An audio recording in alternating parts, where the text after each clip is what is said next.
back to the channel. I'm your host Newman, and today we'll be unboxing Despara from Mattel's Masters of the Universe Origins line. This 1/6 scale figure measures 5.5 inches in height. It's made of plastic, contains up to 16 points of articulation, and comes with a sword, and a mini-comic. Now before we get to the unboxing, it would greatly be appreciated if you were to like this video, if you do indeed like it, and subscribe. That way you'll never miss a future unboxing.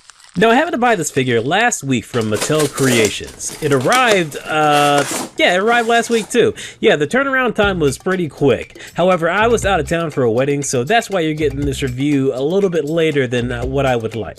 But it's here now, so let's get started. So first up, we have the classic Masters of the Universe Origins card back. As this is a Mattel Creations exclusive, it has the collector-friendly packaging.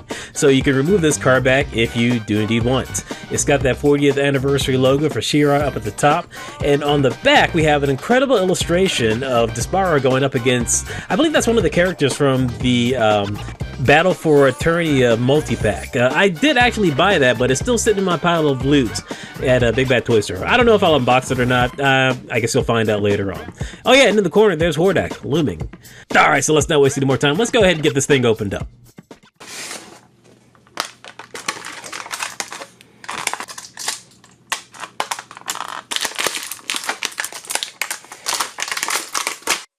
Alright, and there we have it. Here is Despara in the flesh, or plastic. You know what I'm saying.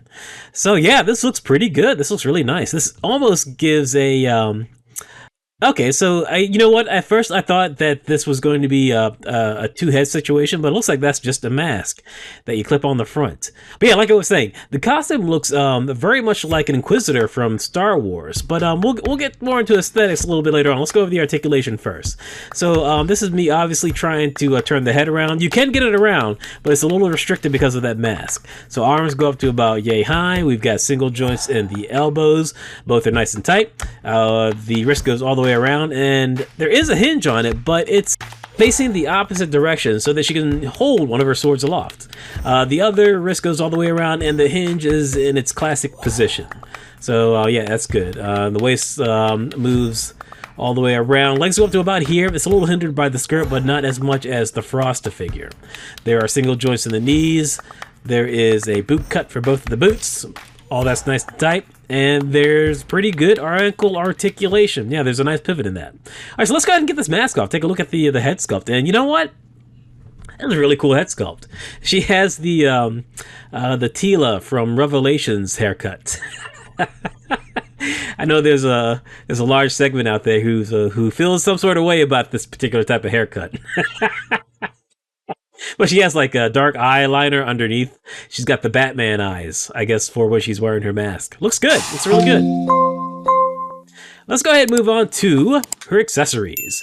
So she comes with two swords, and it looks as though this is just the Triclops sword. It looks like. I don't have the figure in front of me, but yeah, this looks like a Triclops sword. With the crescent moon. It's a good paint though. Black and silver looks good with a red knob at the very end.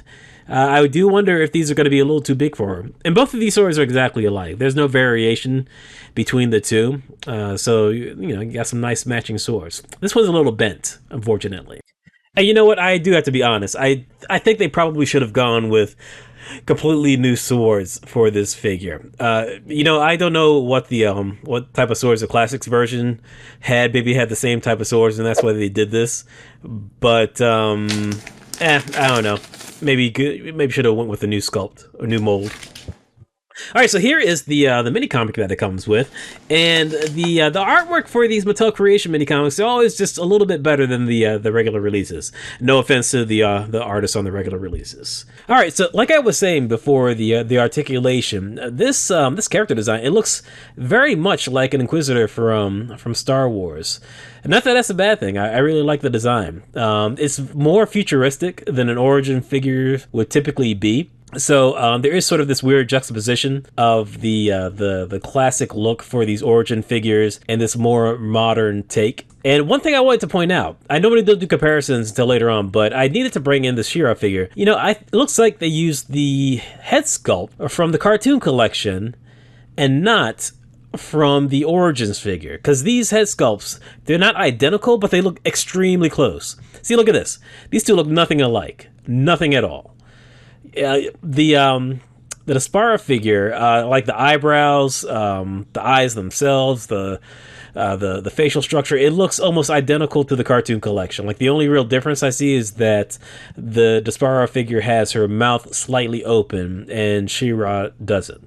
So, you know, that's kind of interesting that they would use the head sculpt from the cartoon collection and not specifically from the Origins one. But I guess it wouldn't work because that Origins face sculpt is very of its time. And this character is more of a modern character. So I don't know. I'm not mad about it. I think the cartoon collection face sculpt is superior to the Origins one in every way. So I'm not hating on it. Just an interesting choice that they decided to go with. And here she is with her big old swords. I don't know if I like this or not. A part of me does like it because it's, you know, it's kind of cool to see these oversized swords, kind of like a Cloud situation. But another part of me just wishes that they had some original swords for this character, the one that was a little bit more in scale with her physique. Now, the great thing about this is that there are two slots on her back, one is of a different height, so you can slip both in the back in a crossbones fashion. So that's pretty cool. Yeah, overall, this looks really good. I do like this. This looks really good. The paint application on the body, for the most part, is pretty good. I see a few bits of slop here and there. I know it's always a little difficult when you have all of these stripes, specifically for like any sort of Origins figure, because they're a little more basic than your Masterverse. So a lot of paint application isn't really in the wheelhouse of an Origins figure. But looks good, and she looks good without her cape on. So there's even design work underneath, and not just paint application. That looks like a sculpt as well. So yeah, good for them. Let's see if and the skirt is removable, so you can have a more basic look, which I also think looks pretty good. This looks like something that, like maybe like she almost reminds me of Samus.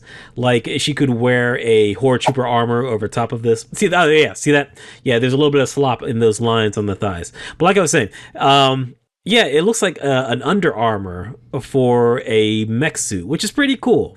So I don't know. I'm sure there's some customizers out there. If you've got the oversized Horde Trooper from Masterverse, maybe you could finagle it so that I don't know, like her top portion is this character, and then the bottom portion are the feet and the legs to the oversized Horde Trooper. So like kind of like a mid armoring up look. I don't know what I'm even talking about. Yeah, this figure looks good. Articulation is pretty on point as well. It's basic for a modern toy, but that's just Origins, so you either love it or you hate it. But all of the articulation is good. It's nice and tight, no loose pieces anywhere. The detail work on the head sculpt, specifically in the hair, is very good. It's very good.